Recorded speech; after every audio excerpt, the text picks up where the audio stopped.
to the Tata Consumer call. It's our absolute pleasure to host the management for a discussion on the Q3 FY21 results. We have with us today Mr. Sunil D'Souza, the Managing Director and the CEO from the company, Mr. L. Krishnakumar, Executive Director and Group CFO, Mr. Ajit Krishnakumar, COO, and Mr. Rakesh Soni, Global Head Strategy and M&A.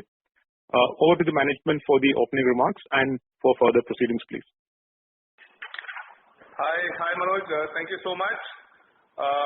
Good evening everybody and welcome to the quarter 3 results of Tata Consumer Products. I have with me my colleagues here in Bombay and Nidhi, who is our Head of Investor Relations. I'll hand over to Nidhi now. Over to you, Nidhi. Thanks, Rakesh. So if you could move the slide please, Rakesh. Hi, good evening everybody. So this is pretty self-explanatory, the agenda. Rakesh, can you go back? Yeah, the agenda of today's call would be a quick presentation by the senior management and then we will open up the floor for Q&A. Yes, next slide please, Rakesh. And for those of you who are joining us for the very first time, we are Tata Consumer Products and we were formed by merging the consumer products business of Tata Chemicals with erstwhile Tata Global Beverages in February of 2020. So we are less than a year old in our current avatar.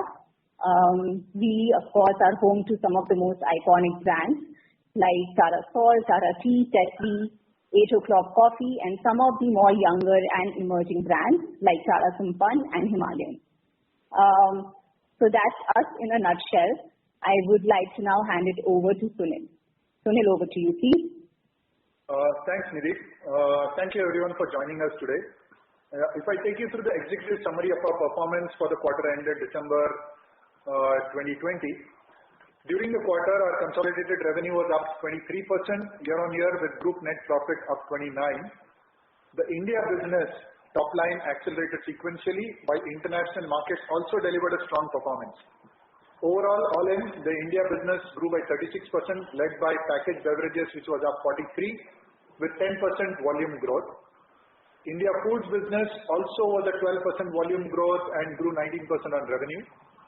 We had sequential improvement in NourishCo's performance with a 9% revenue growth. Branded International, if I exclude food service, which is the empirical food service business in the US, grew 13% with underlying constant currency growth of 7%. Consolidated EBITDA for the quarter was up 12%. While volume was very strong, revenue was strong, EBITDA was up 12%. With strong margin delivery in international and India Foods business, the India Tea business had to walk the fine lines between margin, volume and market share and therefore faced margin pressure during the quarter. While the overall year-to-date margins have been largely stable despite a period of hyperinflation in raw tea prices. We have made significant progress and moved forward with our transformation journey while maintaining our focus on volume growth and competitive market share performance, the details of which we will share in a short while. We continue to invest behind our brands to drive long-term growth. But more importantly, we continue to focus on the building blocks for the future: sales and distribution, infrastructure, digital, advertising and promotion, and innovation. In line with our strategic intent of entering new adjacent categories in the food space, we have now entered into an agreement to acquire 100% equity stake in Kottaram Agro Foods Private Limited. The brand name there is Soulfull. Additionally, we also exited the MAP coffee business in Australia in line with our portfolio rebalancing. If I walk you through the details of the performance, India business revenue of 1,275 crores, growth of 46% on the back of volume growth, double digit at 10%. India Foods 631 crores, volume up 12%, revenue growth 19%. US Coffee volume 7, constant currency growth of 6, revenue growth 11 at 321 crores. International Tea, again a volume growth of 6%, constant currency revenue growth of 7, total revenue growth 14 at 549 crores. Food service, and this is the business that I was alluding to, was down 25% in volume, down 31% in constant currency, down 28% on overall revenue at 56 crores. Tata Coffee, which has already declared its results, volume growth -4, revenue up 1 at 212 crores. Total consolidated constant currency up 21, including Forex 23 at 3,070 crores. For the 9 months of this fiscal year, India business still a strong volume growth of 8% on India beverages. Revenue growth of 30%, and that's primarily because of the rise in tea prices and therefore our pricing in the market. Revenue of 3,396 crores. India business volume, India foods volume up 9, revenue up 17, 1,800 crores of revenue. US coffee double-digit volume growth at 10%, revenue growth at 19, and almost 1,000 crores of revenue. International tea 4% volume, 13% revenue, almost 1,500 crores of revenue. Food service, albeit improving, but still -35 in volume, -36 in revenue, 146 crores all in. Tata Coffee, volume up 6, revenue up 10, and 684 crores of revenue, all in 8,565 crores, up 18%.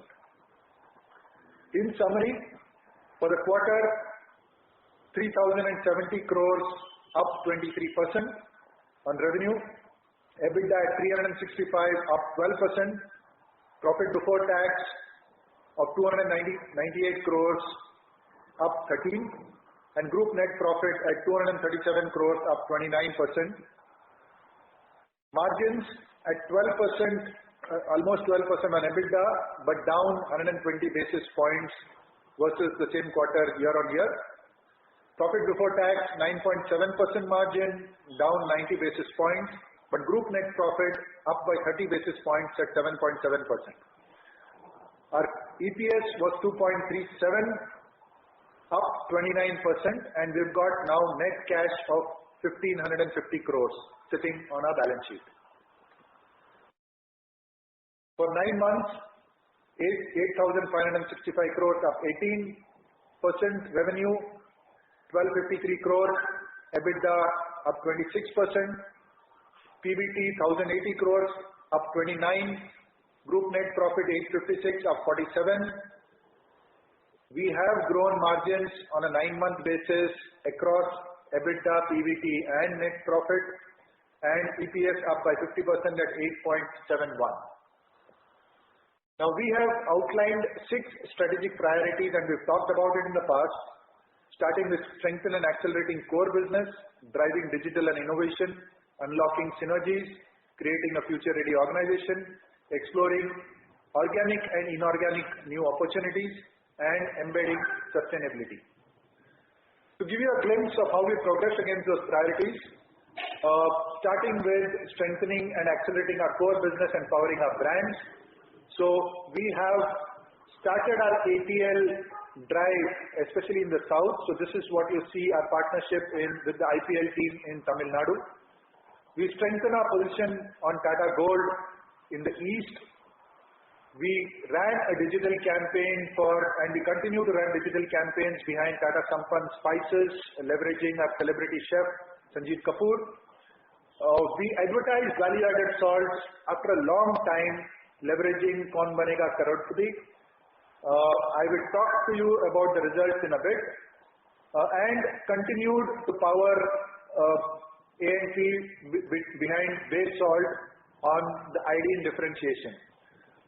Just as a perspective, for ATL in this quarter in India, our total ATL spend was up by 40% versus last year. If I move to innovation, which is our next big priority, beverages was off to a fast start. So we've relaunched Tulsi Green, we've launched Tetley Immune Green Tea, we've launched Tata Tea Gold Care in select markets. Poha, which is growing 5x, albeit on a small base versus last year. We've added to it by launching Thin Poha. and we've seen very strong traction. Apart from that, pre-boiled tea, Tata Quick Chai, giving the convenience of boiled tea in a sachet, launched in select markets and again off to a good start. We continued our innovation drive even on the international front. So herbal infusions in the UK, Australia, and specialty teas in Canada. Apart from that, we had launched Good Earth in Sainsbury's, which is off to a good start. We've extended the Good Earth range by launching kombucha. Incidentally, kombucha has won the Best NPD award from the Kantar group. Apart from that, we've also taken this opportunity to leverage our infrastructure in the US to expand our India portfolio to appeal to the Indian diaspora. So we've launched Quick Chai and Tata Coffee Grand in the US. With that, I'll hand over to Ajit to walk you quickly on the integration status and how we are unlocking synergies. Thanks, Vinod. As you all recall, we have been updating on the status of the integration that started shortly after the merger was closed in February last year. So it has been almost exactly a year since we started this process. The 2 points I wanted to highlight at the high level. One is that this formal process that we've been running essentially concludes by Q4 in this current quarter, A. And B, the objectives that we had set out in earlier conversations with you, we believe we have mostly achieved. I'll highlight a couple of points from the latest quarter.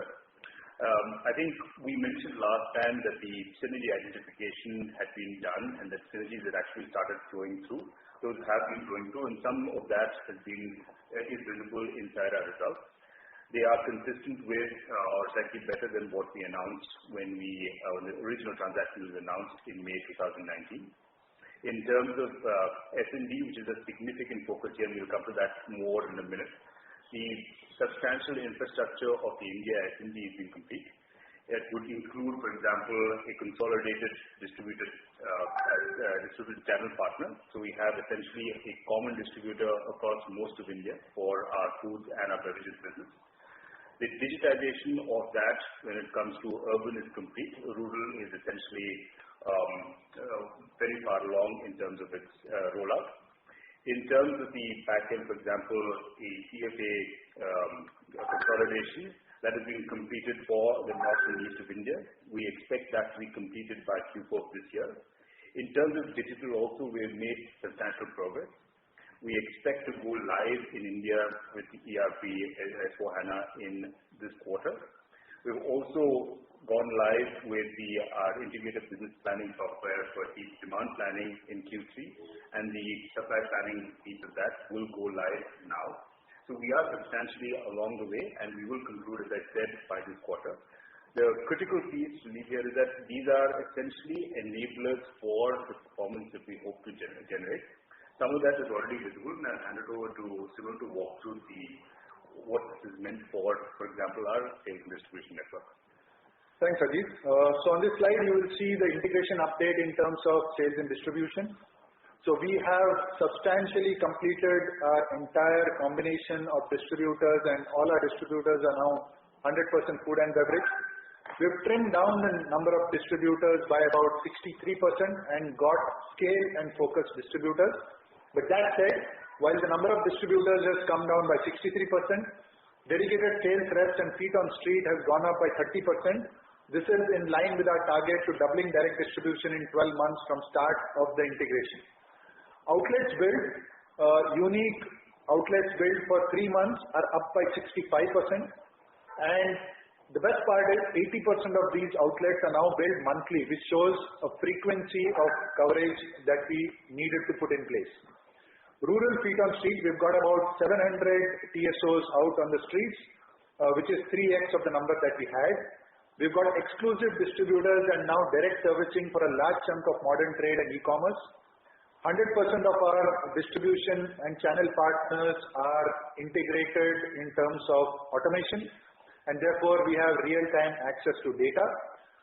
And while we've done that, we made sure we've held a tight line on accounts receivable, and our accounts receivable days have literally halved from where they were in the month of March.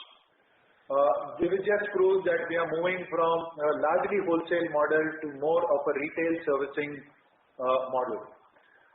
Apart from that, exploring new opportunities. We have started off on our journey on exploring new opportunities. So Sampann, our total business is up by 40% year to date. I talked about value-added salt and powering A&P behind this. The value-added salt is up 110% year to date. Coffee is the other one which we have embarked on, and we have seen sequential improvement on this portfolio. Q1, Q2, Q3 growths of +3, +21 and +32 respectively. The NourishCo portfolio, which started -68% in April, is now up 9% as we exit Q3 and going from strength to strength. I talked about the acquisition of Kottaram Agro Foods, which is our exploring new opportunities inorganically. In line with our expansion priorities, we have now acquired 100% of the brand Soulfull. This tuck-in acquisition, and you'll see many more of them as we go along, will enable us to have a better play in the better for you products category. Now this product portfolio straddles multiple consumer occasions: breakfast, snacking, mini meals, convenience, healthy, clean label, no maida offerings targeted for millennial families.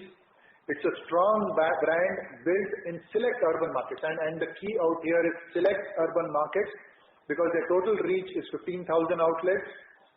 And just remember, our total numeric reach today is about 2.4 million.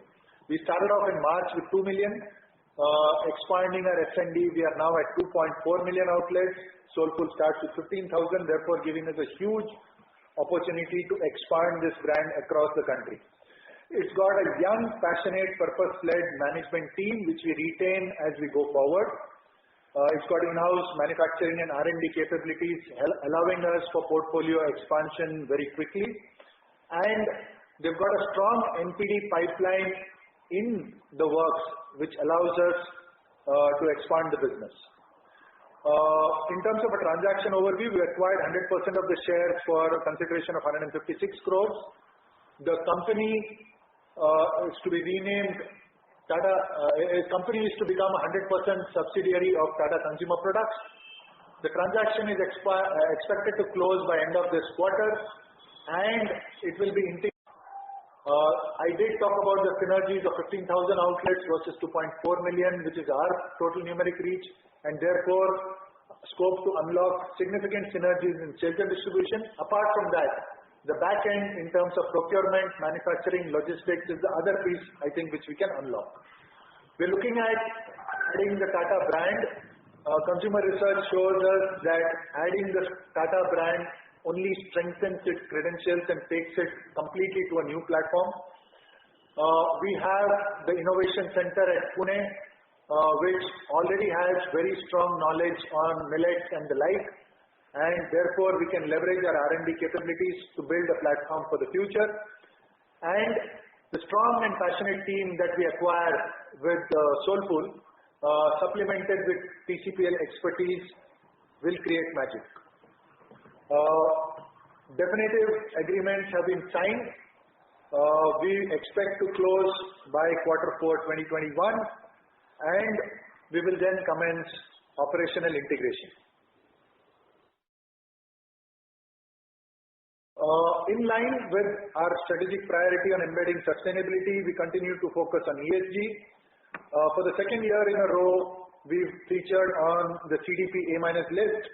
In 2020, we continue our water programs of Project Jalodhari in Himachal and Assam, benefiting about 25,000 people. We've decreased our carbon footprint by 26% over the last 10 years, and 12% of our energy is from solar. Waste management, both the UK and India, we are very much part of our waste management processes.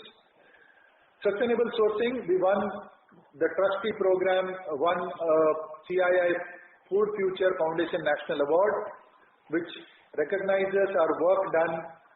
This program verifies 680 million kgs of Indian tea, positively impacting over 6 million workers and 57,000 small tea growers. We initiated the UNICEF Malawi project this year. Apart from that, the UNICEF Improving Lives program in Assam reaches 250,000 beneficiaries. And we continue our work on healthcare for people in Munnar, Assam, and we are a proud supporter of the Canadian Cancer Society. In terms of macros,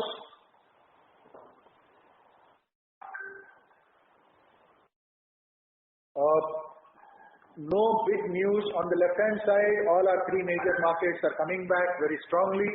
And US, while it jumps into positive territory on GDP growth, UK and India still are slightly below the 0% mark. The interesting piece is the piece in the middle, which is tea prices. After having a record 70 to 80% growth over last year in the months of August and September, which was Q2 for us, now we are seeing prices come down. Although that said, they still remain about 15 to 30% above last year, because while they did come down quite significantly in December, we have seen them inch up and sort of stabilize at a level early January.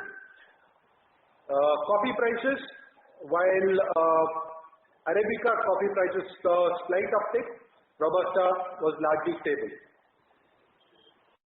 In terms of the categories that we play in the US, we saw a decline in regular black tea after strong growth of Q1 and a decent growth in Q2. But coffee continues to be high single digit, albeit off the highs of growth that we saw in the last 2 quarters. In the UK, after growth in Q2, black tea has started to get into declining territory, but we continue to see strong growth in fruit and herbals. Canada, we saw growth both in black tea and in specialty tea, high double digits. This is because Canada was one market where the second round of COVID and the lockdowns combined with sales promotion run has spurred on the category. India, we saw 14% growth for branded tea, volume growth of 4. Revenue growth has accelerated from 6 to 14. But that said, I think the entire impact of tea costs and therefore pricing taken in the market have still not reflected. You could expect this number to keep climbing as we go into Q4. A quick snapshot of our different businesses, starting with India. 10% volume growth, 43% revenue. We continued with market share gains. 50 basis points versus last quarter and 94 basis points versus same quarter last year. Margins for the quarter were definitely impacted by tea inflation and competitive pricing. But as I said, we've maintained a fine line between margin, volume and share, and we think we delivered a good result. Year to date, the segment margin is still at 14% despite unprecedented inflation in tea prices. We have gone aggressive with Tata Coffee Grand. We've reformulated product as well as pricing in low unit packs. Restage of Kanan Devan and Gemini, both of which play in the south, happened during this quarter. India Foods, 12% volume growth translating into 19% revenue growth. Third successive quarter of double-digit revenue growth across the salt and Sampann portfolio. Salt revenue was up 19% in Q3 with double-digit volume growth. Market share, again, we've continued with market share gains with the highest ever sales volume in December. Tata Sampann portfolio grew high double-digit despite in-home consumption normalizing. And EBIT margin expanded despite doubling of advertising spend year on year, driven by mix and a tight control on costs. Our value-added salt portfolio, I talked about it, was 2.7x versus the same period last year.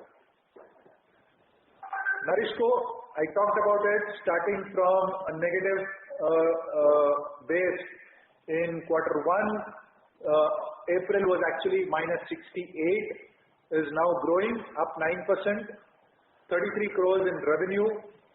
Black back in growth trajectory with very strong growth momentum in December. December was up 40%. Tata Gluco Plus and Tata Water Plus are key drivers. Himalayan is still a bit soft with on-premise still running behind the curve, if I may. Tata Water Plus achieved highest ever volume growth in December and goes from strength to strength. And we continue on our plans on expansion both for geography as well as capacity and making sure our innovation pipeline is ready to deliver. Tata Coffee, we had 6% growth in plantations and overall growth of 1%. Extractions was down 3%. Top line overall 1% growth was led by Vietnam extractions and tea plantations, which helped offset the decline in the India extractions business. The India extraction business, the decline was led by a softening of the European market, which is the primary consumer for the India business. Apart from that, severe shortage of containers across the world and shipping jams did not help. The Vietnam plant is now operating at 93% capacity and new product development is gaining traction. Tata Starbucks, we've seen strong sequential recovery with December now at 90% versus last year. We're now present in 15 cities, 209 stores, and 92% of stores are open. The stores which are not open are primarily in office and mall complexes. They returned to being EBITDA positive in December 20 despite the pressure on the top line. The non-metro cities are recovering faster. High Street is recovering faster. We opened 13 stores during the quarter. We continue to focus on making sure we are maintaining our momentum on new store expansion. It should be broadly in line where we ended last year. Dine-in capacity is still at 50% and this is the one which is holding the top line down. That said, dine-in as a percentage has come back very, very strongly. And we continued our effort to build the brand with a Stay Safe with Starbucks campaign, a new film on social media, launching various programs including the Starbucks 190 celebrating 8 years in India, the Tata Starbucks Empowering Girls and Young Women program where every store supports girls' education and leveraging Indian festivals by launching the Diwali Blend Pan India, a first of its kind initiative right now for India. On the international pieces, starting with UK, we had a 1% revenue growth in constant currency terms with volume growth of 5%. It was led by discounted channels while out of home and wholesale continue to be under pressure. Good Earth Tea and Kombucha, which we've launched now in the UK, continues to see good traction, especially in e-commerce. Tetley continues to grow share in the rapidly growing segments of decaf, fruit and herbal and green. And we've seen strong profitability on account of good overheads management and lower trade promotion. Teapigs, our super premium brand, grew by 32% and we more or less maintained our market share in everyday black. In the US, coffee was a revenue growth of 7% with volume growth of, revenue growth of 6 with volume growth of 7. A strong uptick from previous quarters when volume declined. We are seeing the retail coffee category slowly returning to its long-term average growth rates.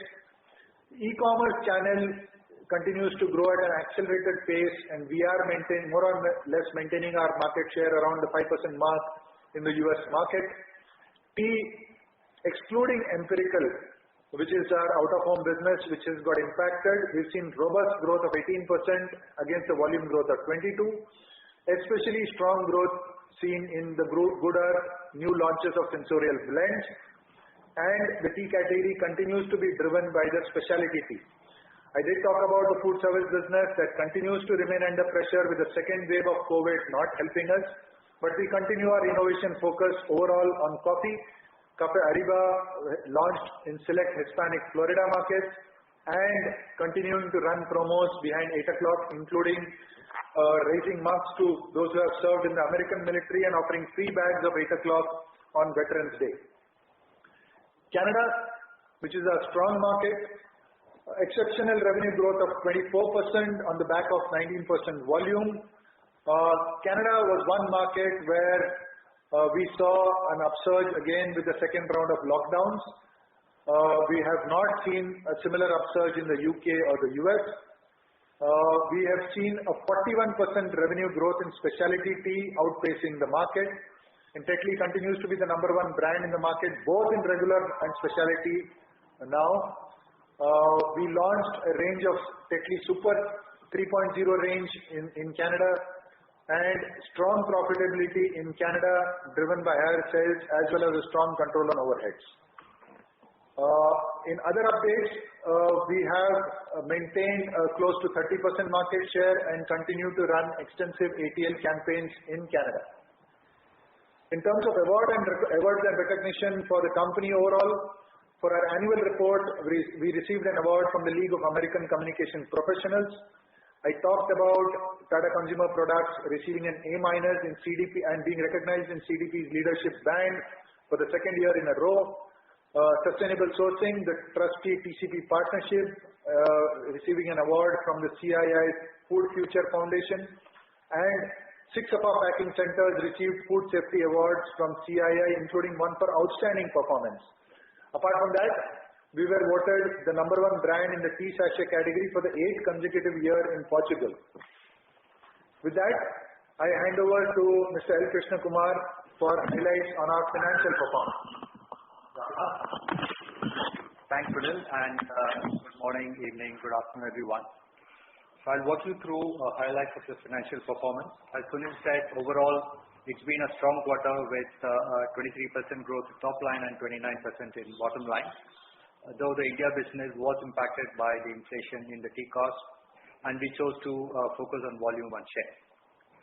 Talking through the slide for the quarter in standalone is the foods business, the tea business, that also has some amount of non-branded business included in the standalone results. Turnover of 1463 crores increased by 500 crores or 34% to 1963 crores. EBITDA dropped from 208 to 197, largely a function of tea cost inflation.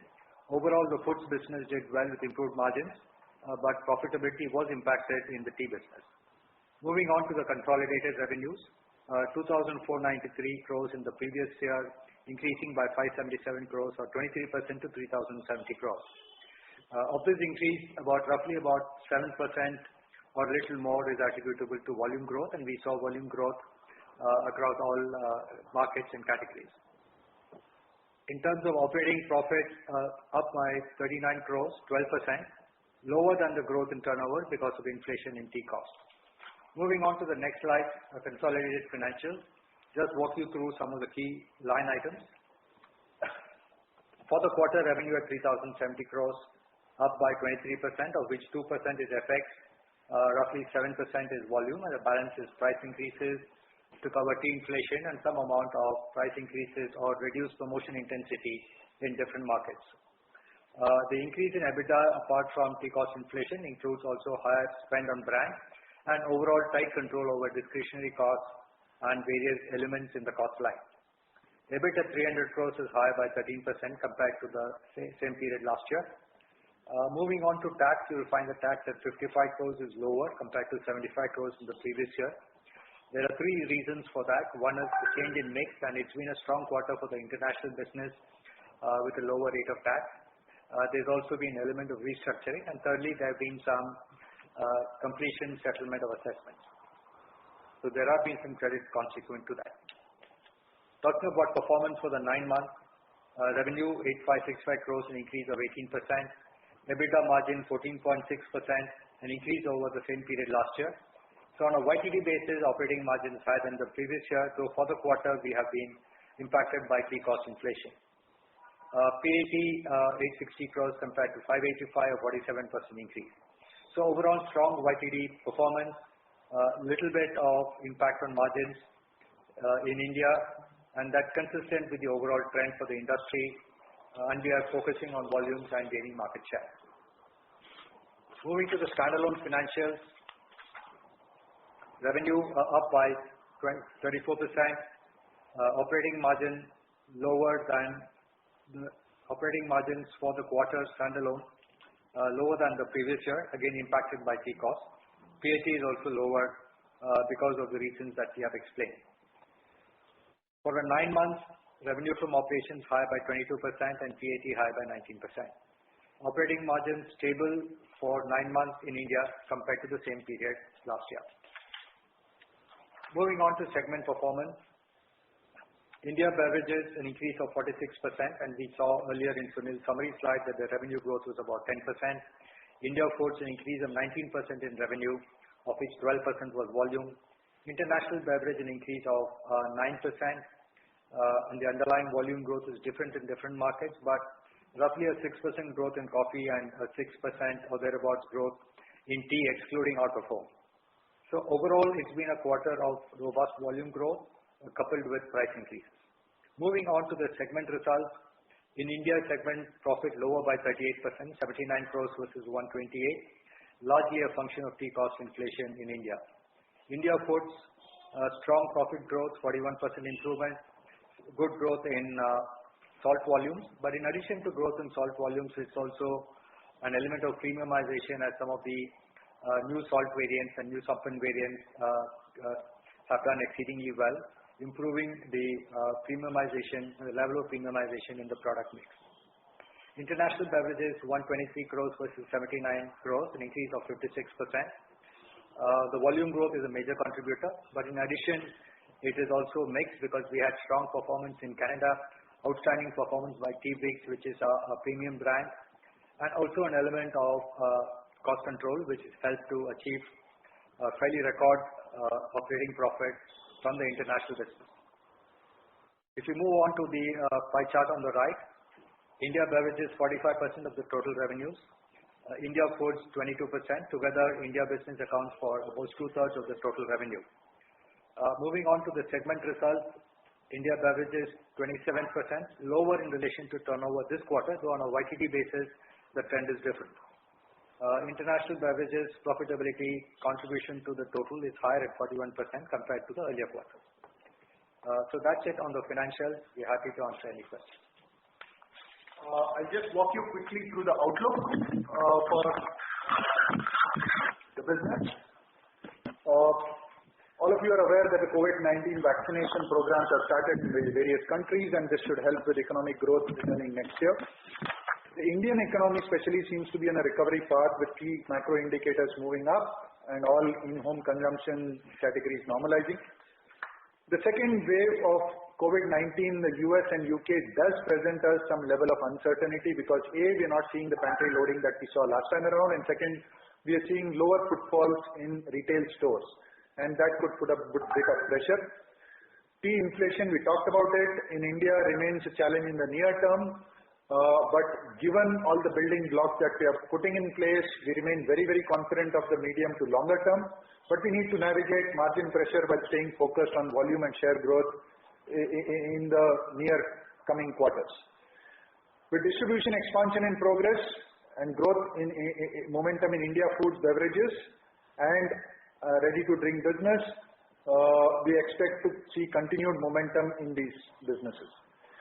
The addition of Soulfull will now give us an opportunity to expand our product portfolio and participate across multiple consumption occasions and multiple categories.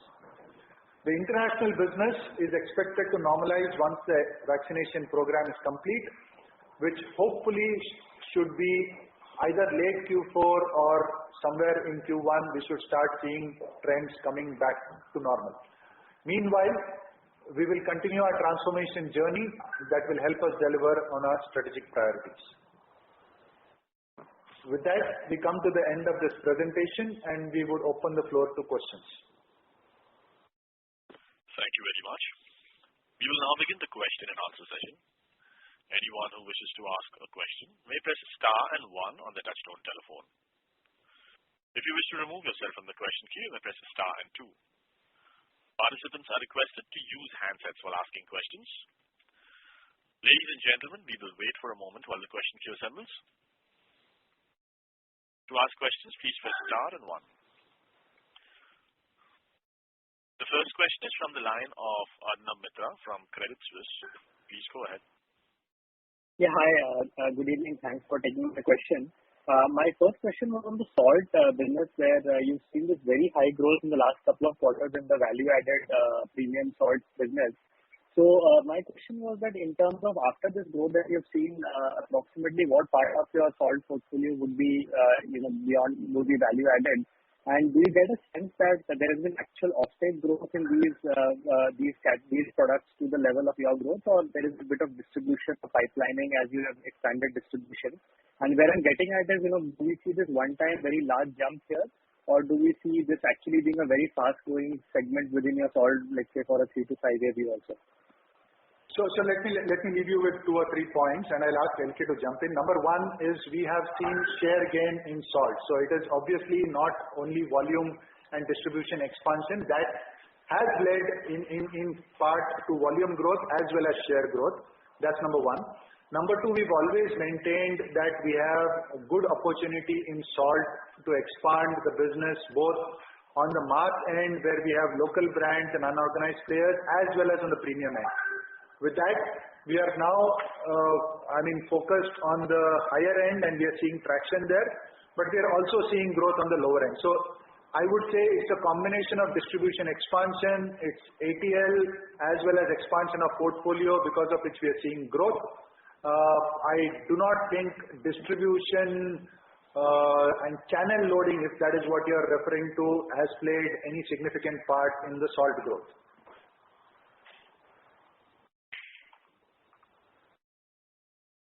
Okay, thanks for that. And my second question was on Soulfull. So congratulations on the acquisition. So Soulfull of course plays in a lot of relatively large consumption opportunities, but it has a very niche, extremely health-oriented positioning. So would you in the medium term use this to broad base into mainstream products also in these segments, or do you think the brand has got its strength in its niche and you will probably want to keep it that way? So one of the biggest reasons why we've acquired Soulfull is its current positioning of better for you and is resonating with consumers in places where it plays. They've got a very strong product pipeline and we see an opportunity to grow just by distribution expansion in the first place and then focusing on product expansion. That said, right now I do not think there is an intention to dilute the positioning of the product, because if anything it plays up to what we bullseye of what exactly we were looking for. Okay, and if I may just ask one last question on international margins. We've seen an expansion this year. Some of it may not be sustainable because we would have had COVID benefits or better mix and things like that. But versus FY20, are there some components of the margin expansion or cost saving which would be permanent in nature? And if you could highlight what could be those areas. That was the last question from my side. No, so I think there are 2 or 3 things here. I think the COVID impact really, there is a one-time impact and there is a continuing impact of COVID from a demand side. I'll come to cost in a bit, right? So overall what COVID has done is it has increased consumption in home. And tea is a winner when it comes to consumption in home. And even among coffee, because people are drinking coffee at home, brands which cater to in-home consumption have a higher growth rate. So that apart from pantry loading and all that which you saw in Q4 or Q1, there is a slight uptake in category. That's the message I want to leave. How much of that will continue? We believe some of it will continue. The second part is premiumization and mix. And I think a fair bit of that is sustainable because clearly that's come because a lot of people are now buying online and they're willing to experiment and buy newer brands, and the product portfolio and the margin as more and more part of the portfolio gets sold through online is also improving. And I mentioned about Teapigs, which is our premium offering, having record growth. In Canada we have seen very good growth in some of our specialty tea herbal offerings. So people are discovering that and some of that is going to stay. So I think some element of mix is there to stay. Question mark is how much of slight uptake in category volume growth will stay, right? Some of the habits will remain. On the cost front, yes, there has been a lot of work on the cost, and I think there is further work which can be done in terms of cost. and that's where we need to do more in terms of making it sustainable. We also have an element of looking into the future of sterling sort of stabilizing from the Brexit lows, and that also will have a continuing somewhat favorable impact. So I think many factors working in favor in addition to COVID.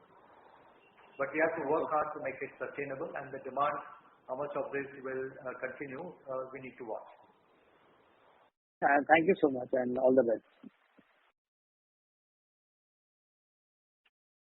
Thank you. The next question is from the line of Percy Panthaki from IIFL. Please go ahead.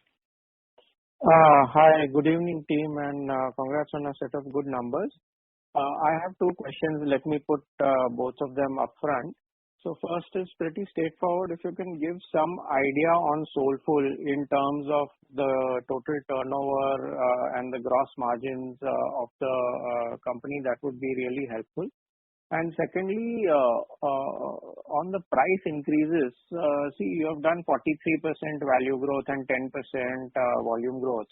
So that's approximately 30% price increase you've taken.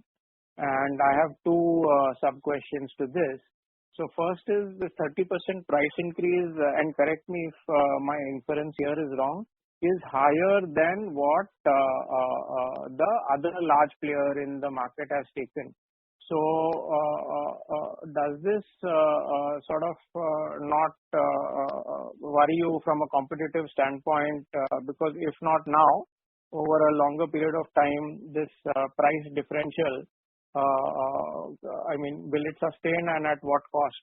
So that is sub-question one. And sub-question two is that the tea cost has already come down, and it's just a matter of time when, I mean, your inventory runs out or whatever, a couple of months here and there, doesn't matter. And in context of that, how do you see your margins going ahead in terms of, I know that there will be a significant pass-through back to the consumer, either in terms of MRP reductions or higher promotions, etc.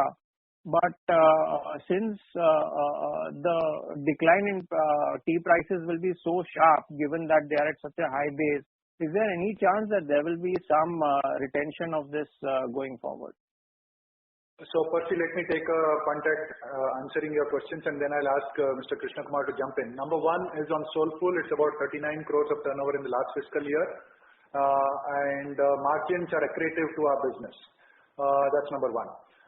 Number two, on tea pricing itself, here's the point. I did mention that it's a fine line to walk between margins, volume, and market share.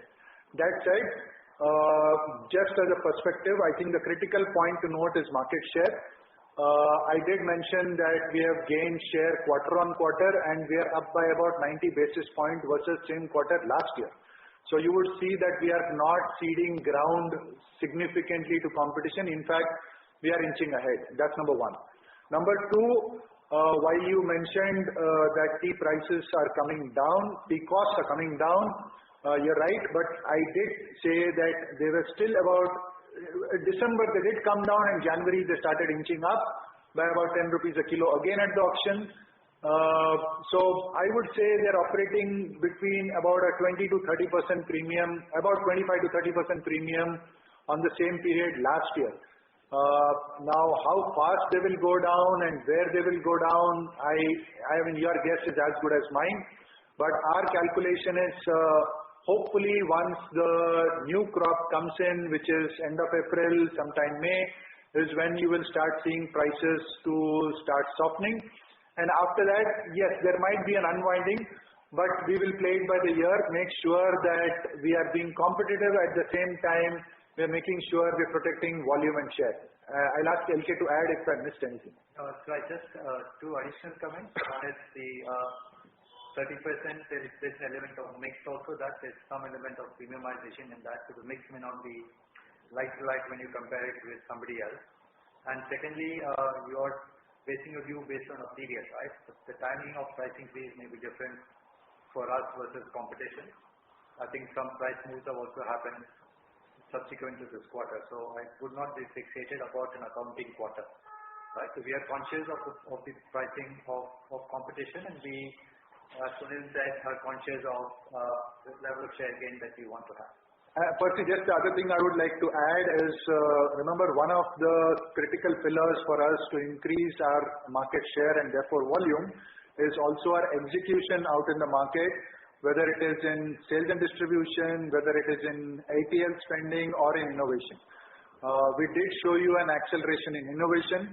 On sales and distribution, numeric reach as measured by Nielsen, we started off with 2 million outlets end of March, and right now we've exited December with close to 2.4 million outlets. And I did talk about higher level of spending on ATL to build our brands with very, very targeted spends by geography. So we remain quite confident of continuing our momentum on market share. That's very helpful. Thanks a lot. Thank you. The next question is from the line of Tejas Shah from Spark Capital. Please go ahead. Hi team, thanks for the opportunity. On last call, we had called out that synergy benefits of 2-3% that we had identified at the beginning of the year. It will start surfacing a bit from 3Q itself. So where are we on that, and is there further room to see that advantage in fourth quarter as well of this year? So we have put in, as Ajit had presented, we have put in most of the blocks in play for realizing the synergies from the integration. I would say we are much ahead, or if not ahead of plan in terms of execution to realize those synergies. Whether it is delayering of distribution, restructuring our go-to-market for rural markets, whether it is moving from wholesale orientation to a retail orientation, all those blocks fell into place more or less, I would say, by December, though there is still some work to be done till end of this quarter. But the synergy numbers should now start flowing in. In terms of the back end, also we've started the integration. Again, Ajit presented that almost half the country, the back end has got synergized in terms of logistics and warehousing. The rest of the half of the country again should be done by end of this quarter. So we had given a guidance of 2 to 3% of synergies, and we remain very, very confident of delivering it on or before time or ahead of estimates. Second, Sunil, since you assumed this role, it has been a completely online or MS team kind of management of businesses across. And I believe now as market has opened up, perhaps you would have stepped out and met the team and perhaps done some ground checks also, assuming that you have acquired a company also in this period. So is the priority list in terms of to-do list which you started with at the beginning of the year, and after doing some of these checks or on the ground checks, has it changed or the priority list remains the same?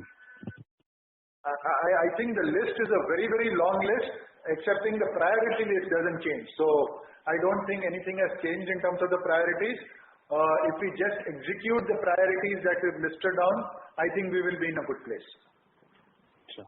And last one, bookkeeping. Our JV numbers have been very volatile on last 3 quarters. So we had 43 crore loss and then 38 crore profit, and then again it has dropped down to 3 for this quarter. So what exactly, if you can explain what is going on there and in terms of volatility part. Okay, so the share of profit from JV and associates, right? In terms of JV, I talk about the material one, right? We have Starbucks, and we have a JV in. So as far as Starbucks is concerned, it has been a challenging period because of COVID, and progressively quarter on quarter they are improving. But we are not seeing. So that is one element. The second is we have businesses in markets like South Africa which are doing exceedingly well. There is then the third element is the plantation company in North and South India. Because of the tea price increases, they have also done well relative to the previous year. Right? So overall, and there is an element of volatility quarter on quarter. Right? So the general story is the challenges on business like Starbucks mitigated by the plantation companies and markets like South Africa which have done better. I'm not talking about quarter to quarter, I'm talking about overall for the business. And quarter on quarter, what you need to remember, the volatility apart from, Starbucks is an improving trend, so you should check that. But as far as the plantation company, especially North India is concerned, there is volatility because a lot of the crop comes in the second quarter. So second quarter will be a peak profitability, coming down a bit in quarter 3.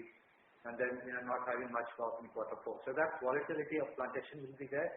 But the underlying story is plantation companies doing well, compensating for accounting losses in Starbucks. Starbucks, as Sunil said, has been doing well progressively, and I think for the month of December they were positive in cash terms. So the sequential drop is largely to do with plantation business volatility rather than Starbucks. So it depends on the period. That's why I'm not commenting. If you just take, I'm just saying. Yeah, so the plantations were impacted in quarter 1 because of the lockdown. Starting thereon, I think the plantation business has picked up. Starbucks was severely impacted and is now picking up. So I would say right now, all look to be in the positive direction. But like I said, Starbucks is still at 90% of last year levels. EBITDA positive in the last quarter, and right now seems to be on track to get back quickly. Sure. That's all from my side. Thanks and all the best. Thank you. The next question is from the line of Devika Jain from Ratnabali Investment. Please go ahead. Hi. So basically, when the new chairman joined Tata Group, he stated the vision to reduce the number of listed entities within the group. So do you see a consolidation of consumer entities within Tata Consumer? Like, could you throw some light on that? So the new chairman's mantra was simplify, synergize and scale, and we are fully in line with that, and we are working towards those objectives. Okay. And one more question was, what is your vision for NourishCo? Sorry, what is NourishCo? Vision for NourishCo. Yeah, vision for NourishCo is obviously we saw great potential in the brands that they have, albeit it was restricted very much in terms of geography. Tata Water Plus, Tata Gluco Plus have been very strong. Like I said, we've exited December with a 40% growth. We see geographic expansion, capacity expansion and portfolio expansion as being the key. And we see this business as growing multifold over the next few years. Okay. Thank you so much. Thank you. The next question is from the line of Sumant Kumar from Motilal Oswal. Please go ahead. Yeah, hi. So the Tata Consumer, you said again market share of 94 bps in this quarter. So with the increase in direct and indirect reach, how is the market share increase expected in next 3 to 5 years? So we've got a very clear objective to continue to grow our market share. And remember, this 94 basis points is just as we started our execution drive, which fell in place in December.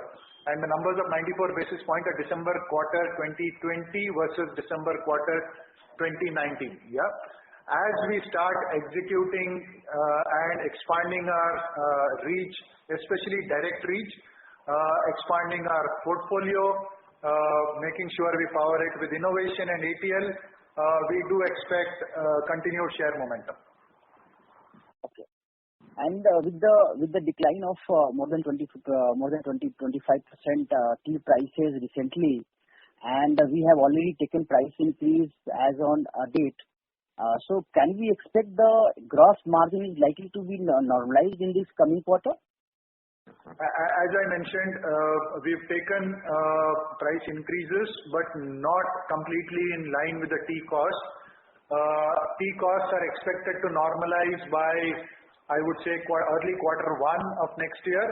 Till then, I did mention that it's a fine line to walk between margin, volume and share.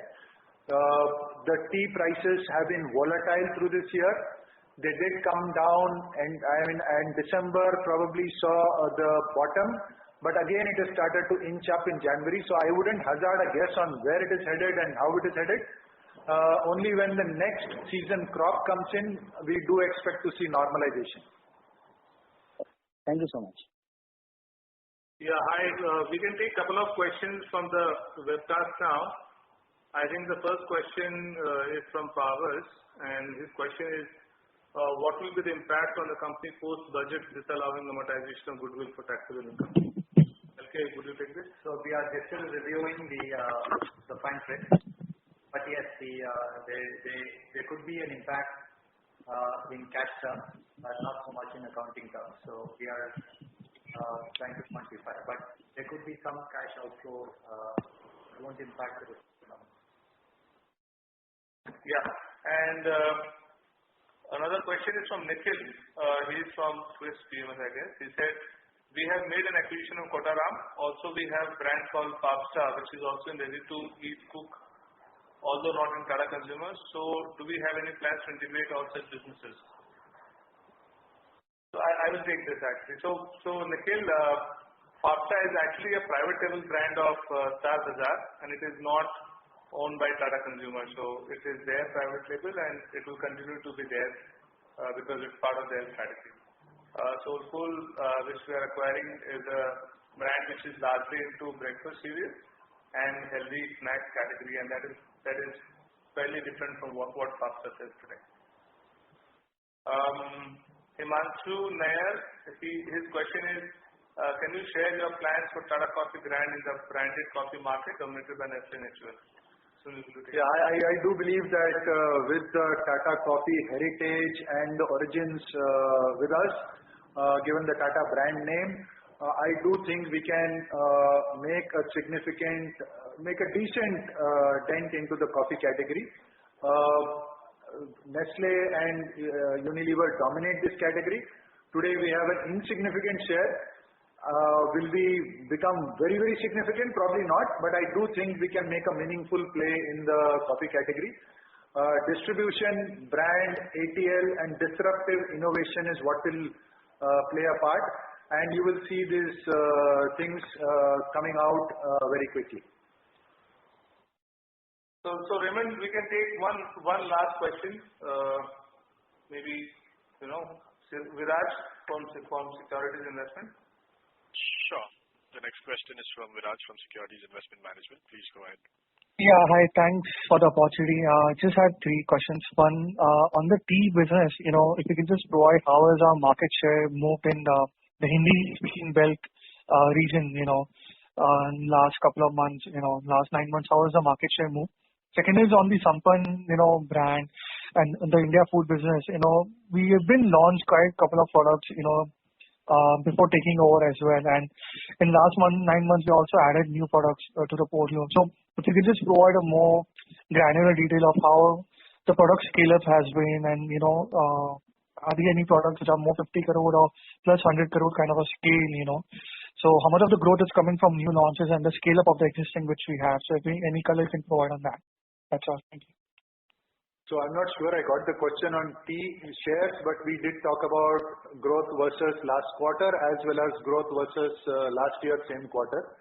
And we have seen growth almost across all geographies. That's number one. Number two, on Sampann, I think right now the growth is still happening on the categories that the products that we acquired, and we are seeing that through a simple formula of distribution and ATL.